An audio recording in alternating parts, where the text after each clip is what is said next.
देखो, जब हम प्रभु की तरफ चलते हैं तो हमारे हृदय में एक स्थिति आती है, बिना इस स्थिति के सब बनावट बना रहता है। जैसे कंजूस धन का रात दिन चिंतन करता है, कामी पुरुष कामिनी का चिंतन करता है, ऐसे सत्संगी भजन का चिंतन करता है। महत्व बुद्धि भजन में पैदा हो जाती है और भजन स्थिति लाता है। श्री चरण दास जी करे, जीवित मरि जाए उलट आप में समाए, कहीं नहीं जाए मन शुद्ध दिलगिरी है। जीवित मर जाए, बहुत अच्छी स्थिति है, बहुत अच्छी। जैसे मुर्दे में कोई कामना नहीं होती, मुर्दे को मान अपमान नहीं लगता, ऐसे जीवित होते हुए उस महापुरुष की स्थिति होती है। जीवित मर जाए उलट आप में समाए, कहीं नहीं जाए मन शुद्ध दिलगिरी है। करे विपिन वास इंद्री जीत, तजय भूख प्यास, मेटे पर आस, खास पूरन सबूरी है। स्थिति का वर्णन कर रहे हैं। जीवित मर जाए, अंतःकरण धर्म का लय हो जाना। जैसे हम बहुत सरल भाव में एक पद गा के बताते रहते हैं कि जो देह भाव से अतीत महापुरुष होते हैं, उनकी एक अलौकिक स्थिति होती है। मन मार्या तन बस में कीन्हा, हुआ भरम सब दूर, बाहर से कछु दिखत नाही, अंदर चमके नूर। आपो त्यागी जगत में बैठे, नहीं किसी से काम, उनमें तो कछु अंतर नाही, संत कहो चाहे राम। भगवत स्वरूप जीवित मर जाए उलट आप में समाए, कहीं नहीं जाए मन शुद्ध दिलगिरी है। करे विपिन वास, तन से मन से वृंदावन का आश्रय ले, वास स्वीकार करे। इंद्री जीत है, जो 5 ज्ञानेंद्रियों से प्रेरित होकर 5 कर्मेंद्रियां भोगों में लगी, इनको उल्टा करे, अंतर्मुख करे। सर्वात्मना न विसृजित बहिरिंद्रियाणि, इंद्रियों को बहिर्मुख न छोड़ दे। तजय भूख प्यास, भगवान की इच्छा से या धर्म के द्वारा कमाए हुए धन से गृहस्थी में, विरक्त भगवान की इच्छा से आए हुए आकाशवृत्ति या माधुकरी वृत्ति से जो मिले उसी से प्राण पोषण करे। ज्यादा चटोरापन, ज्यादा जबान को छूट देने का मतलब है अपना जीवन बर्बाद करना। मेटे पर आस, दूसरे के आगे हाथ फैलाना बंद करे। खास पूरन सबूरी है, कहत कबीर सुनो भाई साधो, साहब मिलत सबूरी में, मन लाग्यो राम फकीरी में। भला बुरा सबका सुन लेबे, करी गुजरान गरीबी में। कहत कबीर सुनो भाई साधो, साहब मिलत सबूरी में। खास पूरन सबूरी है, खास स्थिति क्या है? महान संतोष है, धैर्य है, कोई चाह नहीं। परम तत्व को विचार चिंता विसारी सबे, टार मत बाद हर भजले यही अमीरी है। अमीरी क्या है? खूब नाम चकाचक जमा है, लोक परलोक में हर जगह हर सुख हर सिद्धियां चरण चूमेंगी उसके नाम जापक के। परम तत्व को विचार चिंता विसारी सबे, टार मत बाद हरि भजले अमीरी है। कहे चरण दास दीन दुनिया में पुकार, सब आसान यार पर मुश्किल फकीरी है।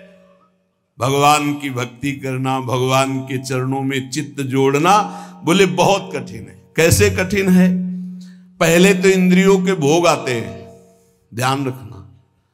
जब साधक फकीर बन करके, या गृहस्थी में भी फकीर होते धर्म पूर्वक, हमने देखा है किसी का एक दाना भी नहीं घर में आ सकता बेईमानी का।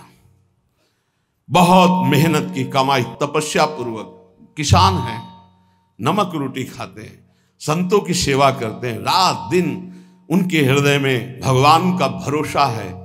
हमने देखा, आप आश्चर्य मानोगे, एक दिन एक बालक इतना बीमार हो गया, मरणासन में था, तो किसान नंगे पैर हल जोतते थे। उनसे कहा गया अब तो बचने की संभावना नहीं, एक अचला ऐसे एक अचला ऐसे, बस। महान तपस्वी ब्रह्म ऋषि गए नजदीक, उठाया, उसे छाती से लगा, राम राम राम राम राम राम राम राम, ऐसे। थोड़ी देर में बस चेतना जागृत और सब है, घर गृहस्थी में सब चला रहा है। नाम का उसी का प्रताप।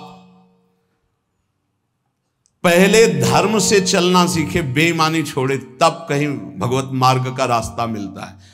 फिर भोग सामग्री आना प्रारंभ हो जाती है। लौकिक जितने भोग अच्छे अच्छे हैं, सब साधक को फ्री मिलने लगेंगे। ध्यान रखना, भगवत प्राप्ति के मार्ग के उपासक, निज अनुभव एक आंव खगेसा, संतों का अनुभव सुनने के लिए बैठा जाता है। शास्त्रों में तो सब लिखा है। उसमें तुम्हारी रुचि नहीं हुई तो रिद्धि सिद्धि फल कछु न चाहूं, जगत कामना को नहीं लाऊं, सिद्धियां आने लगेंगी। पता चल जाता है अपने को कि अपने में सिद्धि आ गई है। हम सोच रहे हैं कि ये बनना चाहिए, 2 घंटे बाद पहुंच रहे हैं, वही बना मिल रहा है। ये क्यों बनाया? प्रेरणा हुई कि आज आपको ये पढ़ना।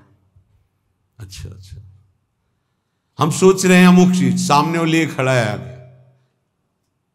ये कोई कृपा नहीं होती, ये खर्चा होता है, खर्चा।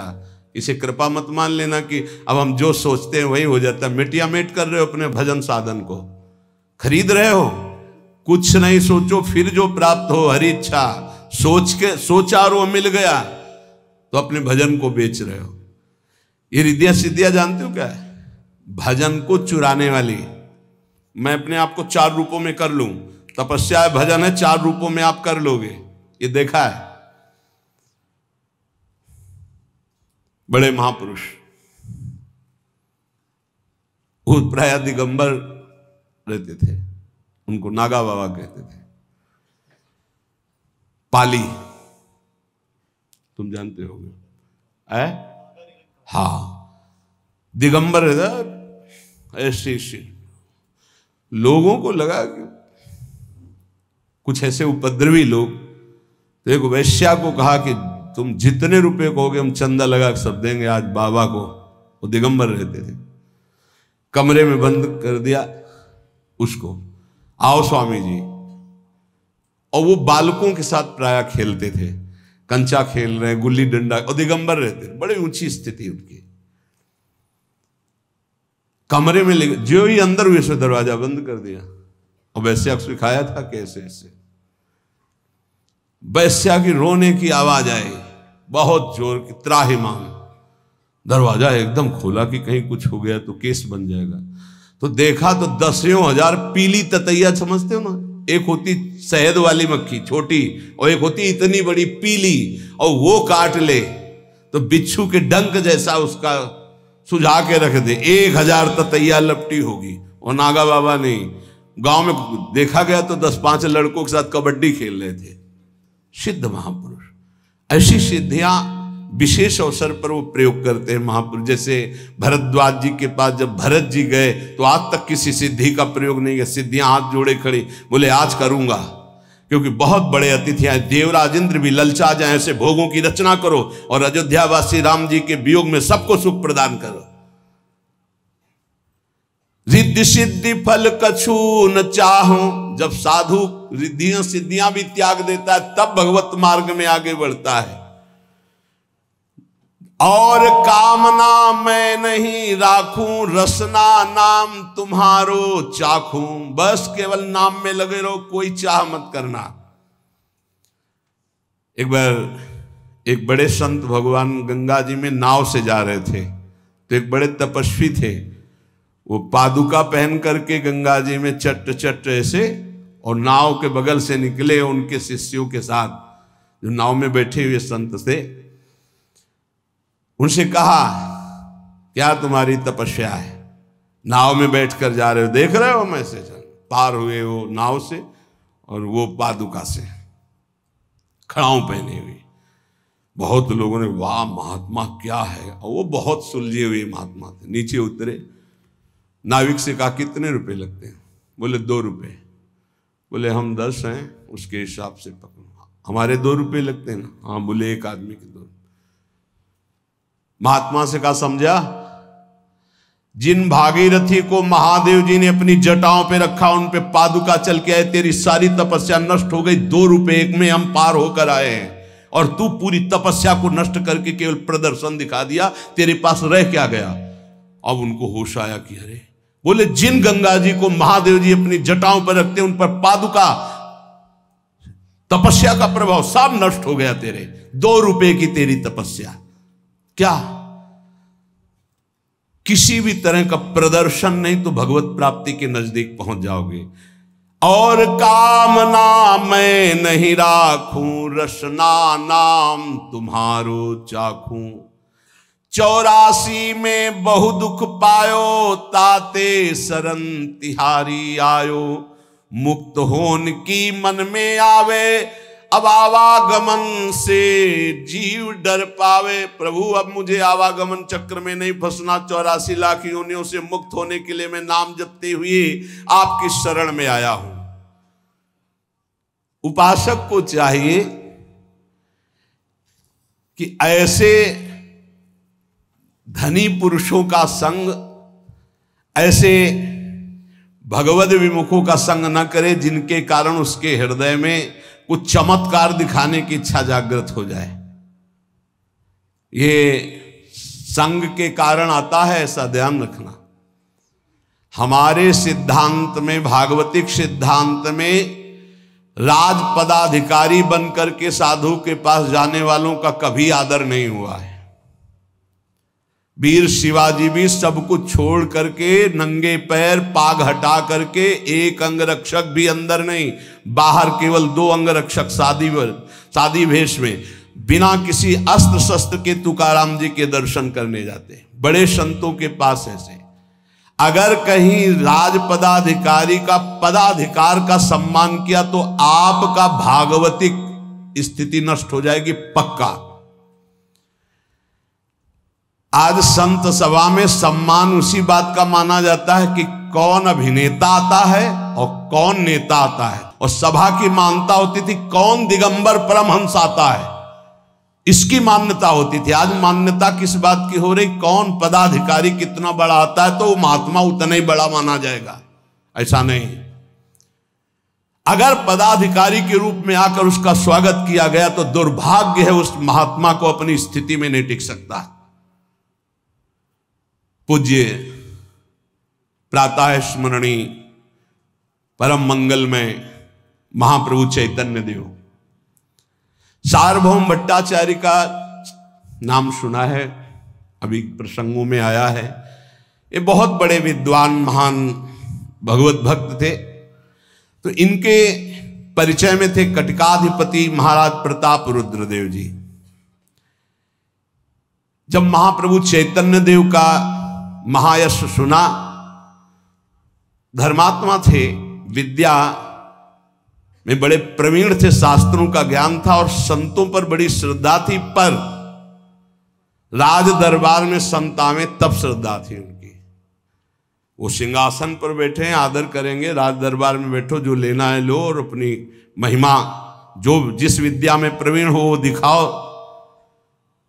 छोटे छोटे हजारों राजा इनके अधीन थे प्रताप रुद्र जी के। तो अब थे तो संसार के विषय के ही। अब ज्यों ज्यों महाप्रभु चैतन्य देव की महिमा सुनते त्यों त्यों इनके हृदय में बात आती कि एक बार चैतन्य देव सभा में पधारे। लेकिन जब तक विषय भोगों की कामना रहती, विषय भोगों का मद रहता है, तब तक संतों का सानिध्य नहीं मिलता। सानिध्य का तात्पर्य होता है प्रणिपातेन, दैन्य होकर उनके चरणों में बैठो, जाकर अपने पद को भुला के तो कुछ लाभ ले पाओगे। अगर पद के द्वारा, यहां परिचय इसी बात का दिया जाता है, हम नहीं पूछ रहे किसी से, वो अपने आप आके अमुक अमुक अमुक अमुक, अच्छा तो स्वागत है आपका, बस पद का सम्मान करवा रहे हो, कुछ ले पाओगे क्या? क्या जरूरी है बताना तुम्हें तुम कौन हो? तुम हमारे प्राण प्रिय, हमारी आत्मा हो, बैठो और सत्संग सुनो और चले जाओ। परिचय बताने की क्या जरूरत है? लेकिन परिचय से सम्मान प्राप्त करना तो वही प्राप्त कर लो, चले जाओ। नहीं मिलेगा कुछ, अध्यात्म नहीं ले पाओगे। साधु चरणों में ज्यों ज्यों प्रीति बढ़े त्यों त्यों अभिमान छोड़ करके, बड़प्पन का पद का छोड़ करके साधारण भाव से जाना तो कुछ प्राप्त कर लोगे, नहीं कुछ नहीं प्राप्त होने वाला। अब महाराज की सभा में तो बड़े बड़े विद्वान और संत जन आकर आशीर्वाद देते, दरबार में आते तो उनकी सारी व्यवस्था करते। कटकाधिपति प्रताप रुद्र जी, बहुत सुंदर प्रसंग है समझने का। उनकी इच्छा थी कि महाप्रभु चैतन्य देव सभा में आए और दर्शन और कीर्तन और हम उनकी सेवा करें। महाप्रभु को स्वादिष्ट पदार्थ से तो मतलब नहीं था, किसी भेंट पूजा से मतलब नहीं था, वाहवाही से मतलब नहीं था, तो राज दरबार क्यों जाए? इन्हीं तीन बातों के लिए जाया जाता है, स्वादन, असरफी, रुपया पैसा और जय जय। महाराज ने उठकर स्वागत किया। चाहे जितना बड़ा संत बैठा हो, ये नहीं सोचा जाएगा कि उनकी सभा में संत थे और एक संसार का नामी, बस उसी पर सबकी दृष्टि रहेगी। वो बैठा है सब पर उसका रंग चढ़ा। महात्मा 10 बैठे, एक का भी रंग नहीं, ऐसा संसार है। महाप्रभु तो परम वीतराग पर भगवत अनुरागी। शास्त्रों में वर्णन किया गया है राजपदाधिकारी का दर्शन निषेध। ये लगना चाहिए उनको कि हमारा दुर्भाग्य है अगर हम अपने पद का धर्म पूर्वक पालन करते हुए दैन्य होकर संत के पास जाए तो सौभाग्य। फिर वो पदाधिकारी नहीं, वो भक्त है। और पदाधिकारी की ठसक में जाए तो फिर दोनों प्रकार के देखें। बड़े अधिकारी 10 गाड़ियां बाहर खड़ी, पहले आके प्रार्थना की कि महाराज के सामने हमारा नाम, हमारा पद, हमारी प्रतिष्ठा नहीं कहोगे। जन साधारण की तरह चुपचाप बैठे, प्रणाम किया, सब चले गए। बहुत अच्छा लगा, बहुत अच्छा लगा। अब एक आते हैं सब पूरा पहले पोजीशन, फिर खड़े हो, पहले उनके सब हमू का अच्छा, फिर वो आते हैं तो बैठना तो जमीने में पड़ेगा ना। वो इंतजार करते हैं कि शायद सोफा लग जाए। अब वो क्या प्राप्त कर पाएंगे? क्या प्राप्त, किस बात का अभिमान है? इसीलिए पदाधिकारी का दर्शन भी निषेध बताया गया है बैरागी को, भगवत प्राप्ति के मार्ग में चलने वाले उपासक को। हां, यदि वो भक्ति भाव से, दैन्यता से आता है तो उसका वो फिर पदाधिकारी नहीं, वो भक्त बन करके आता है। कोई राजपद की स्थिति में या राजा के भाव में आए तो त्यागी, वैरागी, अनुरागी को कभी भी उससे संभाषण और दर्शन नहीं करना चाहिए। महाराज कटकाधिपति को क्या पता, उनको तो था ऐसे ही संत महात्मा होते हैं, आए, भेंट पूजा दी, हो, गाए बजाए, चले गए। तो वही सोच रहे थे कि महाप्रभु चैतन्य देव आए, नृत्य करे, हरि बोल कृष्ण, और जो फिर सुविधा और सेवा। अभी तक उनको सच्चे जौहरी का परिचय ही नहीं था। सार्वभौम भट्टाचार्य को पत्र दिया कटकाधिपति ने कि चैतन्य महाप्रभु को कहो कि आए और सभा में कीर्तन करें और दर्शन दें आकर। अब महाराज का आदेश, कटकाधिपति जगन्नाथपुरी के वो राजा हैं। भट्टाचार्य जी डरते हुए चैतन्य महाप्रभु के पास गए, बोले प्रभु एक निवेदन करना चाहता हूं, आज्ञा हो और अभयदान हो तो प्रार्थना करें। प्रभु ने हंसते हुए कहा कैसी भूली सी बातें कर रहे हो, अभयदान? आप तो अपने पार्षद हो, किस बात से? हमें तो लगता है आज तक आपने जो भी कहा मेरे हित के लिए कहा है, मेरा हित होगा, बोलिए आप। भट्टाचार्य ने कहा प्रभु आपको मेरी प्रार्थना स्वीकार करनी पड़ेगी। प्रभु ने कहा वाह, ये कोई रीति है? वचनबद्ध पहले से करा लेते हो और फिर कहते हो कि प्रार्थना नहीं। भाई, मानने योग्य होगी तो मानूंगा, नहीं तो ना कर दूंगा। और फिर आप ना करने वाली बात कहोगे ही, क्योंकि इतने बड़े विद्वान और भक्त हो। प्रभु के इस उत्तर को सुनकर वो मौन हो गए, हिम्मत नहीं पड़ रही थी कहने की। फिर भी कहा, प्रभु हमारे पास एक पत्र आया है कटकाधिपति प्रताप रुद्र जी का, और वो आपके दर्शन के लिए उत्कंठित हैं और कह रहे हैं कि सभा में पधारिए और दर्शन दीजिए। प्रभु ने कानों में हाथ रखा और कहा, श्री कृष्ण श्री कृष्ण श्री कृष्ण श्री कृष्ण। ये राजा, ये बादशाह, ये भावविहीन बातें तुम्हारे मुख से कैसे निकलने लगी? मैं उनके दर्शन करने जाऊं, सभा में जाऊं, या वो यहां आए? कैसी बात कर रहे हो? आपने मुझे क्या समझ रखा है? धर्मच्युत समझ रखा है? आप मेरे सन्यास धर्म को क्या समझते हैं? क्या मैं अब धर्म की रक्षा करूं या तुम्हारी प्रार्थना मानकर राजा के पास जाऊं? अच्छा, लगता है जगन्नाथ जी की ऐसी इच्छा है, अब तुम लोग यहां रुकने नहीं दोगे। मैं, अरे बोले प्रभु, बोले समझते हो संसार का क्या स्वरूप है और शास्त्र का क्या स्वरूप है? सुनिए, निष्किंचनस्य भगवत भजनोन्मुखस्य पारम परम जिगमिषो भवसागरस्य संदर्शनम विषयिणामथ योषितांच हा हंत हंत विषभक्षण तोप्य साधु।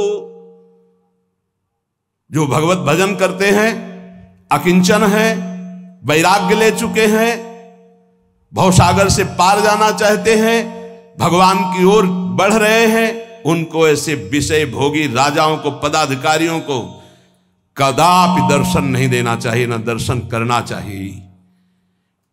अगर वो ऐसा करते हैं तो विष भक्षण कर ले, अच्छा, लेकिन ऐसा विषयी पुरुषों का संग ना करे, नहीं तो यह लोक और परलोक सब नष्ट हो जाएगा। उनके संसर्ग से भगवत भाव नष्ट हो जाएगा। भट्टाचार्य, क्षमा कीजिए, बिल्कुल ना, बिल्कुल ना। भट्टाचार्य ने कहा, प्रभु मैं समझ रहा हूं, हम कोई दबाव नहीं डाल रहे थे, तो पत्र आया था इसलिए प्रार्थना की थी। और प्रभु एक बात फिर भी कह रहा हूं कि वो राज मद से दर्शन नहीं करना चाहते, वो आपके चरणों के भक्त हैं। क्या प्रभु भक्त को दर्शन? वो जगन्नाथ जी के सेवक हैं, आपके चरणों में दृढ़ अनुराग है, वो आपकी महिमा सुनते हैं, श्री कृष्ण कथा सुनते हैं, उन्हें राजपने का बिल्कुल अभिमान नहीं है। मान लीजिए प्रभु, क्या संसार से बंधन मुक्त होने के लिए राजा पद पर विराजमान दैन्य भक्त का अधिकार नहीं है? महाप्रभु ने कहा, भट्टाचार्य ये तर्क की बातें दूसरों से करना, आकारादपि भेतव्यम स्त्रीणाम विषयिणामपि यथार्हेर मनसा क्षोभस तथा तस्या कृतेरपि। जो सन्यास ले चुका है, बैरागी है, वो अगर स्त्री भोगी पुरुषों का ज्यादा सानिध्य स्वीकार करेगा या भोगी शरीरों का स्वीकार करेगा तो नष्ट हो जाएगा, कोई भी हो। हमको तो इनकी आकृति से डर लगता है, ऐसे विषयी, ऐसे राजाओं से। सांप गोद में आ जाए तो क्षोभ करने की जरूरत नहीं, लेकिन ऐसे विषयी पुरुष सानिध्य में आ जाए तो डरने की जरूरत है, क्योंकि सांप एक ही शरीर को नष्ट करेगा, ये अनंत जन्मों तक के संस्कार बिगाड़ देते हैं। इनकी वार्तालाप, इनका दर्शन, इनका संसर्ग नहीं करना चाहिए, शास्त्र की आज्ञा है, चैतन्य महाप्रभु ने कहा। अब तो भट्टाचार्य जी चुप हो गए, फिर उन्होंने प्रभु को साष्टांग प्रणाम किया और लौट आए। अब राजा को क्या उत्तर लिखे, कई दिन व्यतीत हो गए, उन्होंने उत्तर ही नहीं कुछ दिया। इसी बीच आपको पीछे याद होगा राय रामानंद जी, वो राजा थे और इतने भगवत प्रेमी थे कि पीछे चर्चा हुई, आपने सुना, कितना गूढ़ चर्चा हुई। वो पुरी में दर्शन के निमित्त आए और इनके अधिकारी थे प्रताप रुद्र, ये कर देते थे प्रताप रुद्र को। प्रभु ने जे ही देखा एकदम दौड़ पड़े और गले से लगा लिया। एक राजा को निषेध, दूसरे राजा को, राय रामानंद जी को गले। क्यों? क्योंकि भगवत प्रेम में डूबे हुए महात्मा हैं, जैसे अम्बरीश जी। ये बात ध्यान रखना। इसे गाढ़ आलिंगन किया और छाती से लगा के कहा कि आज मुझे राम ही नहीं मिले, रामानंद, राम और आनंद मिल गए, अब मेरे को तो आनंद सागर में गोते लगाना ही है, क्योंकि रामानंद, राम और आनंद दोनों मिल गए। रामानंद जी बहुत ऐसे संकुचित होते हुए हाथ जोड़े हुए खड़े हैं, अपने भाग्य के अंदर प्रशंसा कर रहे हैं कि महाप्रभु ऐसा प्यार दे रहे। जब बैठ गए तो कहा, राय महाशय कैसे हो? ये धन्य भाग है कि संत पूछें आप कैसे हो। संत ऐसे महान प्रेमी। बोले प्रभु राज सेवा से छुट्टी मिली तो दर्शन की बड़ी व्याकुलता थी, इसलिए श्री चरणों में आ गया। प्रभु अब कुशल है, अब परम क्षेम है, क्योंकि आपके चरणों के समीप बैठा हूं। महाप्रभु फिर उठे, फिर उनका आलिंगन किया।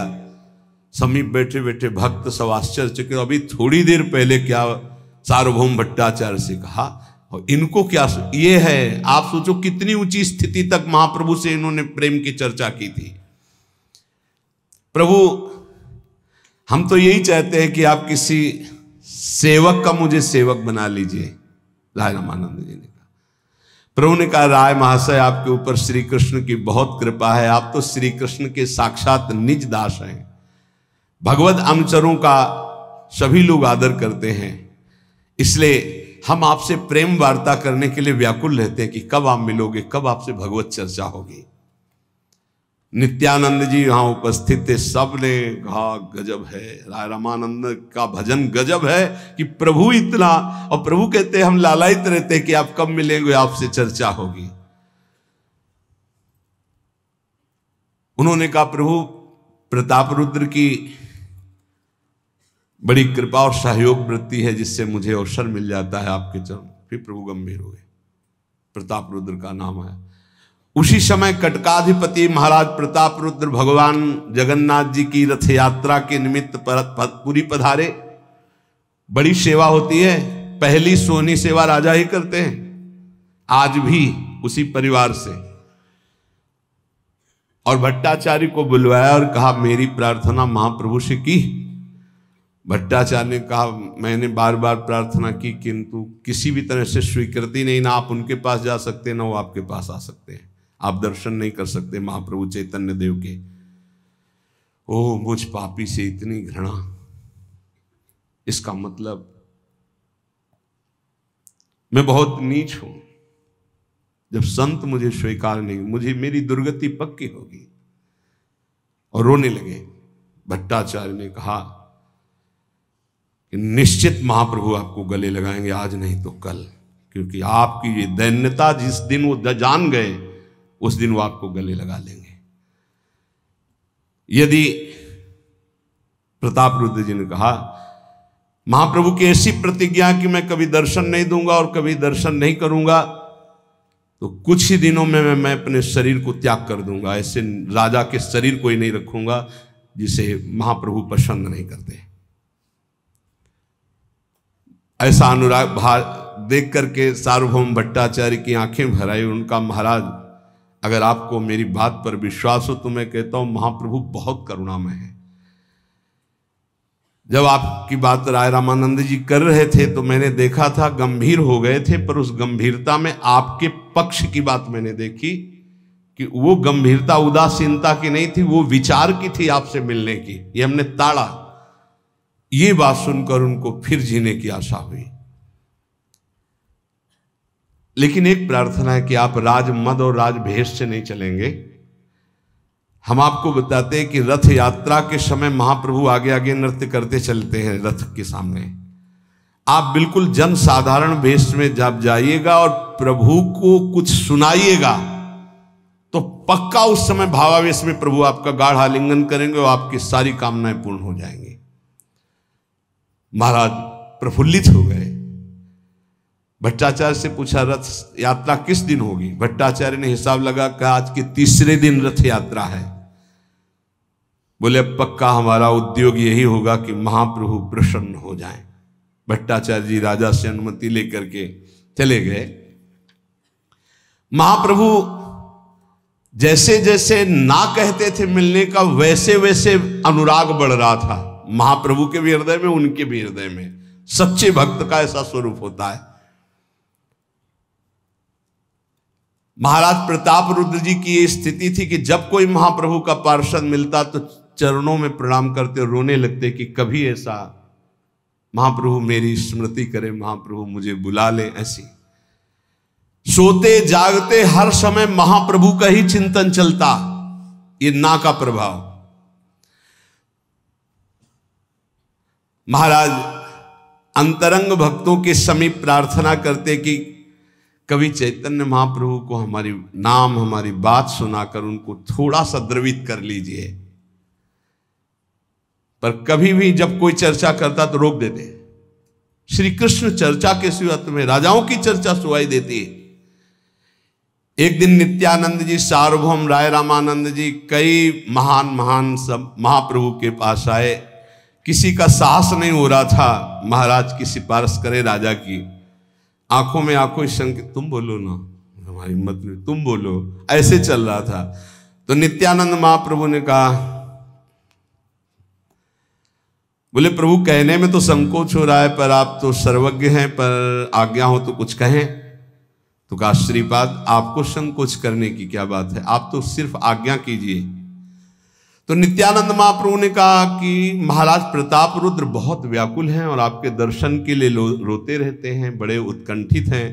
प्रभु आप बड़े दयालु हो और वो हर भक्त के चरण पकड़कर ऐसी प्रार्थना करते हैं, एक बार तो उनको दर्शन का लाभ दिया जाए। महाप्रभु ने कहा श्रीपाद आप क्या बोल रहे हैं, क्या धारणा है आपकी हमारे प्रति। मैं एक सन्यासी हूं करके कटक के अधिपति के पास जाऊं, उनके दरबार में जाकर बैठूं, यही आज्ञा है आपकी।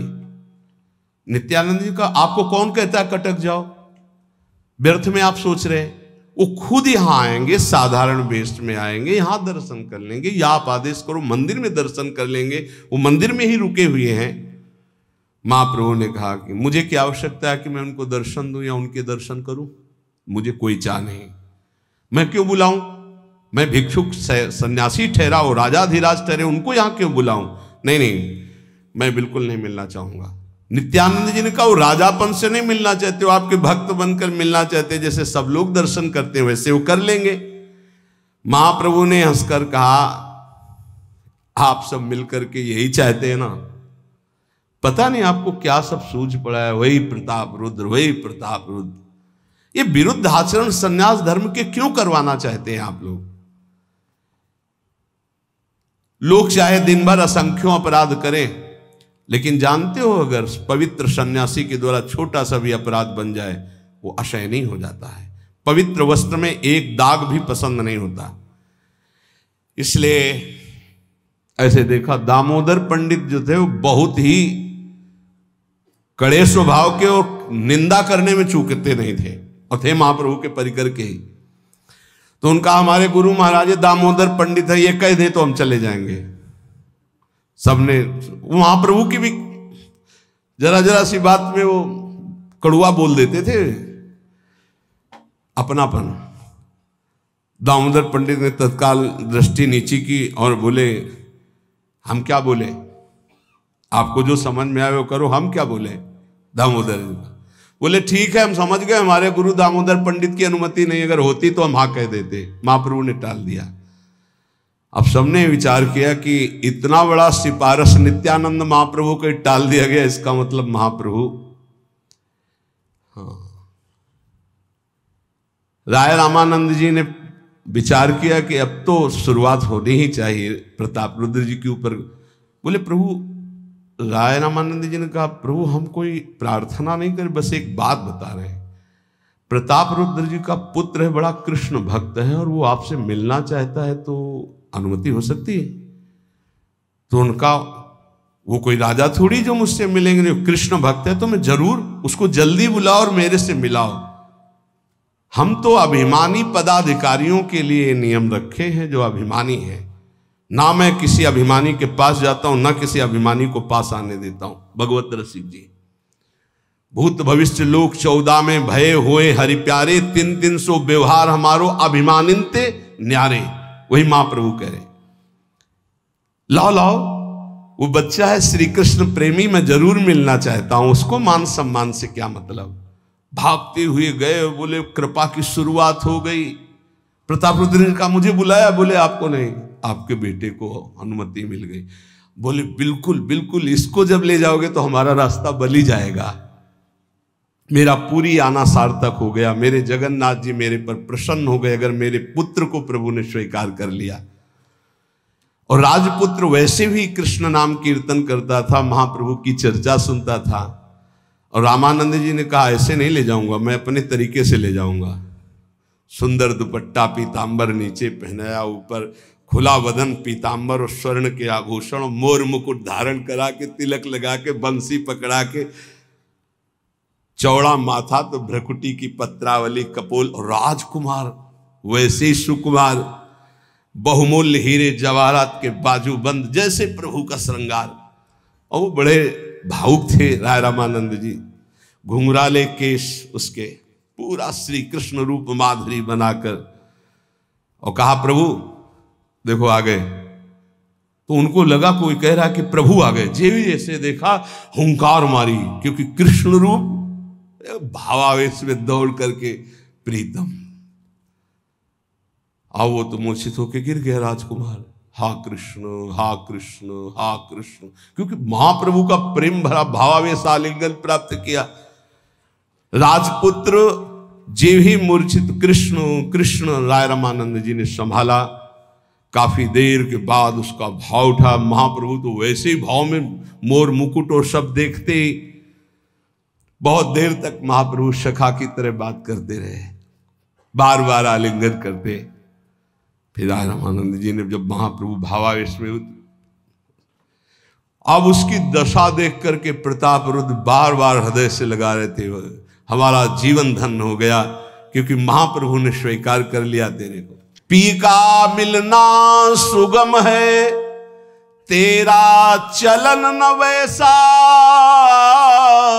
ध्यान दीजिए, पी का मिलना सुगम है, तेरा चलन न वैसा।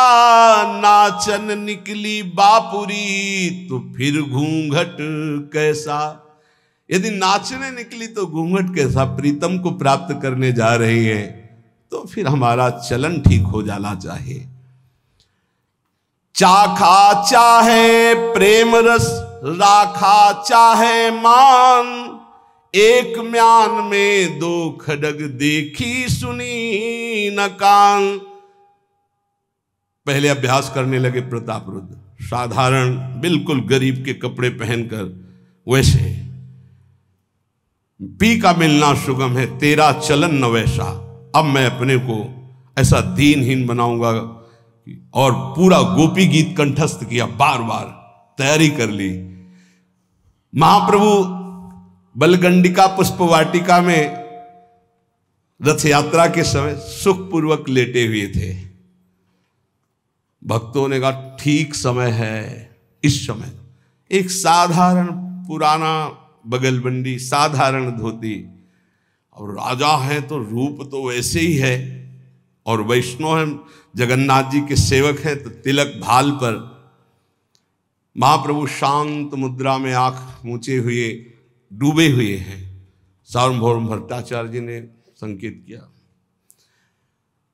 धीरे धीरे आए, महाप्रभु को सामने से देखा, आंसू चलने लगे, चरणों में गए, सहलाने लगे।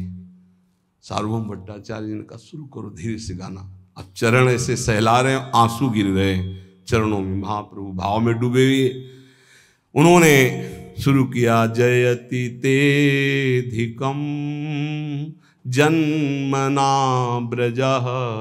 ये जो गोपी गीत है, जब इस श्लोक में पहुंचे, तब कथामृतम तप्त जीवनम कविभिरीडितम कल्मषापहं श्रवण मंगलम श्रीमदाततं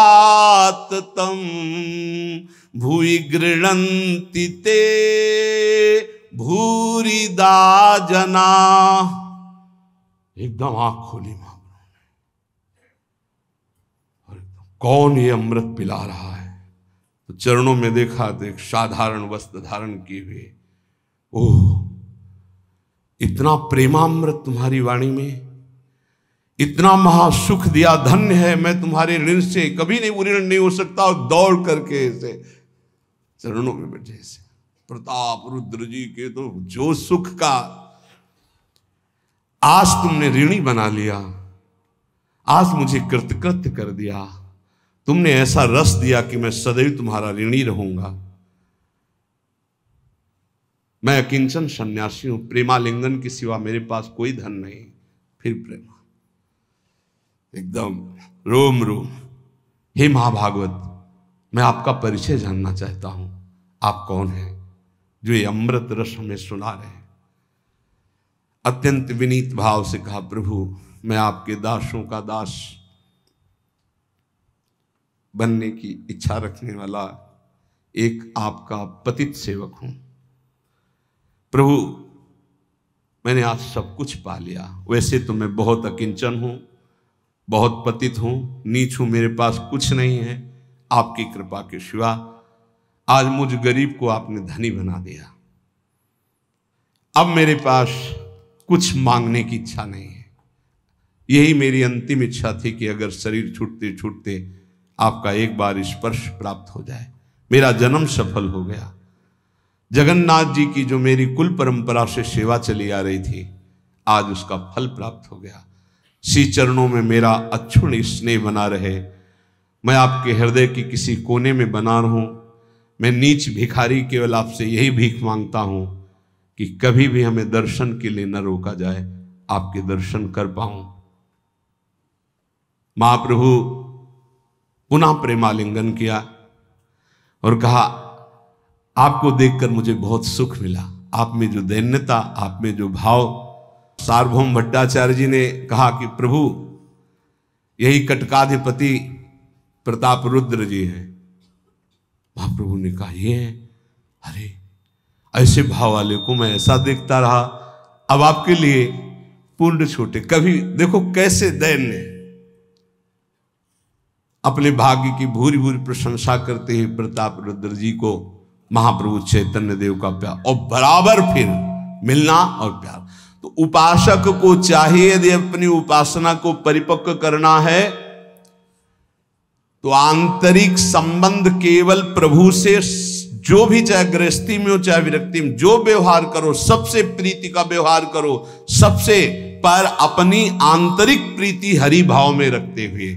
दूसरी बात, किसी भी तरह के अभिमानी का संग करने से हमारे जीवन में उस अभिमान का प्रभाव बढ़ जाता है। कभी भी किसी भी पदाधिकार से युक्त अभिमान वाले से अपने को मिलने की कभी कोई जरूरत नहीं है, क्योंकि हम प्रियालाल के दास हैं, हम अकिंचनों के मित्र हैं। भूत भविष्य लोक 14 में भये होए हरि प्यारे, 300 व्यवहार हमारो अभिमानिन ते न्यारे। सत्संग जितना मनन करोगे उतना ही आपका जीवन प्रकाशित होगा। सुनने से तो लाभ है ही, लेकिन मनन करने से पूरा लाभ प्राप्त हो जाएगा।